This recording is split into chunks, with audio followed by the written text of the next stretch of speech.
Hello there! Hi everyone, and Merry Christmas to you. So we're here with PCGamesN's Game of the Year video. Hold on, Caroline, before we get to that, there's something we have to do first. Yes, how could I forget? That's really bad of me. Okay, so for those of you at home who are wondering who we are and, well, what we've done with the PC Games in the studio, well, we've hijacked the channel, but like officially, with approval and stuff. You mean as opposed to unofficially hijacking it? Look, Griff, I'm not up to speed on the international law with this stuff, but the point is, I'm Caroline and I'm the new video presenter. You are indeed, and I'm Griff. I'm also the new presenter, not copying you or anything, and we've got a brand new studio, we've upgraded it, we've got toys, we got hats, and we got a lava lamp. We have a lava lamp in the studio. I've heard they're very calming, especially after hijackings. Exactly. They are ridiculous things and you can stare at them for hours. But anyway, so back to the point of the video, right? So it's that time of year where all of our lovely writers have come together to fight for the game that they think should be Game of the Year. I want to say it's been diplomatic, but Jules' shirt got ripped. Rich has a black eye now, and I'm pretty sure there's a fire in the corner upstairs that no one is dealing with. Oh my god, that sounds serious. But you know what, we got there in the end, and with so many entries, we had to put them into 2 videos. So here's part 1. Roll VT. Life is Strange 2 doesn't shy away from holding up a mirror to modern society. Both you as a player and central characters Sean and Daniel learn the grim face of bigotry.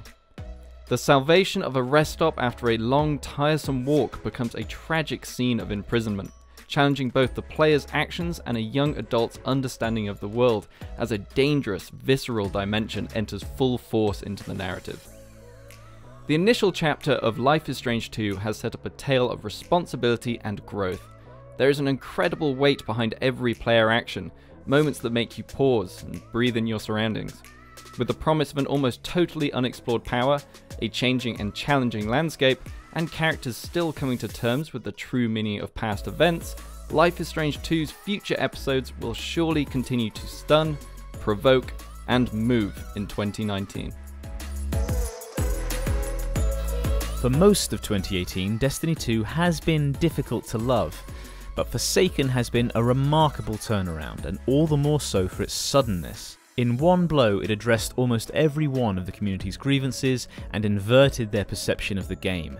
In contrast to Ubisoft's long, grinding resurrection of Rainbow Six Siege, Forsaken was a dropped bomb. The remixed weapon slots, sensational new supers, and exciting new exotics have got players feeling powerful again. The Dreaming City, the Last Wish raid, and long-term grinds for so-called pinnacle weapons have added fathoms of depth, or at the very least activity, to the endgame. And yet there's a corner of the internet that will probably always think it's cool to hate Destiny. But unless you're determined to stick with a particular idea of what this game ought to be, perhaps one conceived in 2014 when Bungie first committed its regular mistake of hyping the game beyond attainability, it's no longer possible to argue in good faith that Destiny 2 is flat out bad. Forsaken has given Bungie's ambitious project a fighting chance against Anthem and The Division 2, which is pretty impressive given how profoundly it annoyed everyone in its first year. And it's the magnitude of that turnaround that helps make Destiny 2 Forsaken one of the most impressive games of 2018.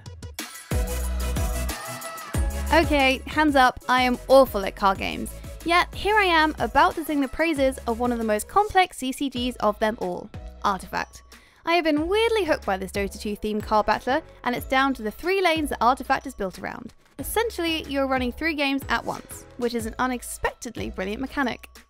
Like Dota 2, Artifact is all about destroying towers. Smash 2 to win, or just smash 1 and defeat the ancient inside it.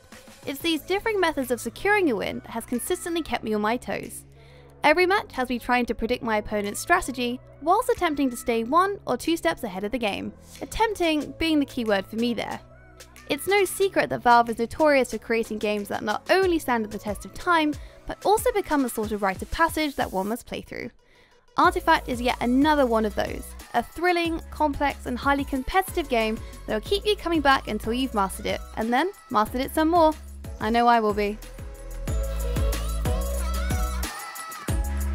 DICE have finally done it, another Battlefield game that absolutely must be played on PC. There's so much to love about Battlefield 5. The weaponry feels immensely satisfying, the matches are more supportive and considered than the run and gun stylings of the Call of Duty Brodown, and the revamped destructibility is gorgeous. Even losing a life to a roof collapsing on my head is oddly fulfilling, with the game exposing some of the most violent property damage I've seen since Bad Company 2. But above all this, it's the stunning effect of real-time ray tracing that has me holding Battlefield 5 above any other game released this year. Sure, there's a hefty performance hit to enabling the DirectX 12 effect, but the result is incredible. The ray trace reflections DICE has added work exactly how your eyes expect them to, so you almost just accept them as normal. Your gaze will just glide over the reflected flames in a pool of water or the muzzle flash of a rifle mirrored in a window during the heat of battle. Indeed, the effect is so realistic that you'll really miss it in other games when things go back to boring old, almost photorealistic.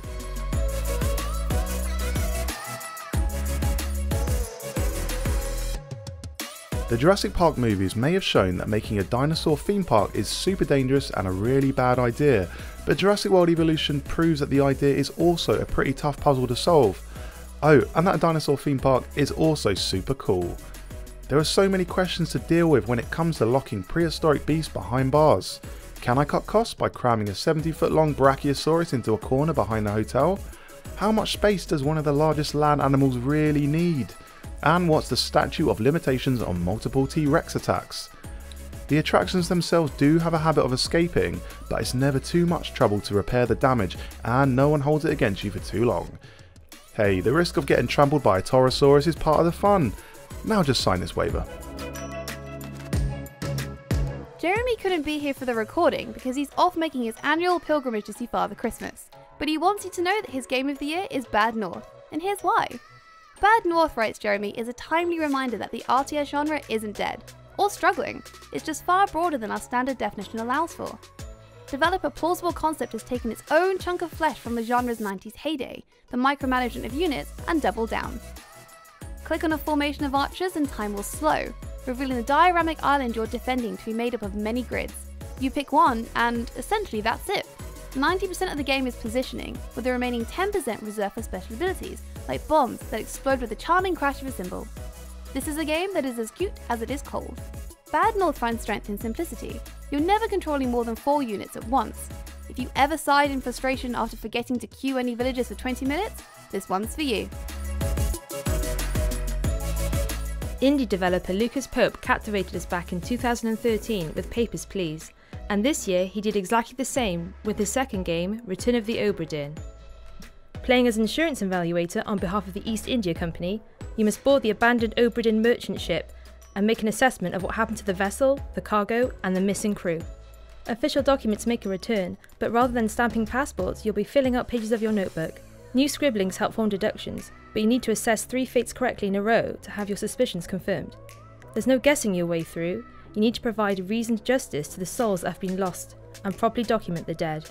The ship comprises of 3 decks, all lined with cabins, quarters, cabinets and closets. You'll be getting to know every inch of this creaky vessel in your time here, as you discover and document the disappearances of 60 sailors and passengers. You won't be leaving until you have solved each and every mystery, and trust me, you won't uninstall Obra Dinn until the case is closed. Here's Ian's pick, and full disclosure, he's asked me, Griff, to read it out because a cold snap has quite literally frozen his larynx.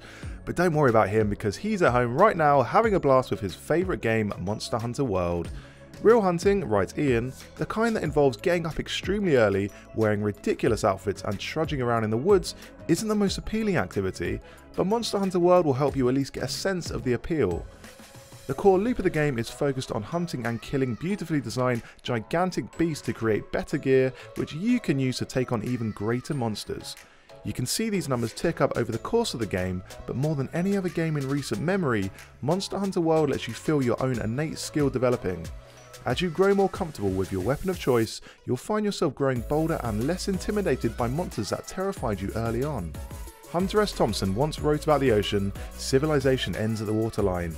Beyond that, we all enter the food chain, and not always right at the top. That's what Monster Hunter World is, or a trip to Jurassic Park while playing as the Zodiac Killer. Wow, those were some absolutely amazing picks from the team there. Any favourites, Caroline? So, to be honest, I actually didn't watch any of it. I was too busy putting out that fire upstairs. Oh, yeah, that was really horrendous. Good job with that, by the way. You're a real hero. Speaking of fire, though, games in 2018 were lit. They were lit. Okay, so that's going to be it from us, but we'll be back later this week for part 2 of our Games of the Year 2018. So enjoy the rest of your Christmas. Oh, and if you want to give us a little present under archery, why not give us a like, subscribe to the channel, and ring that festive bell for more videos. I couldn't have said it better myself. You know what, though? Just going back to what I said before with the lit thing, I don't think you quite appreciated the joke. The joke was funny because lit is 2 meanings. Lit means go up in flames, and it also means it's like slang for really good. Because the games are really good, which is why I use that term. But because you were saying about the fire, you just put the fire up.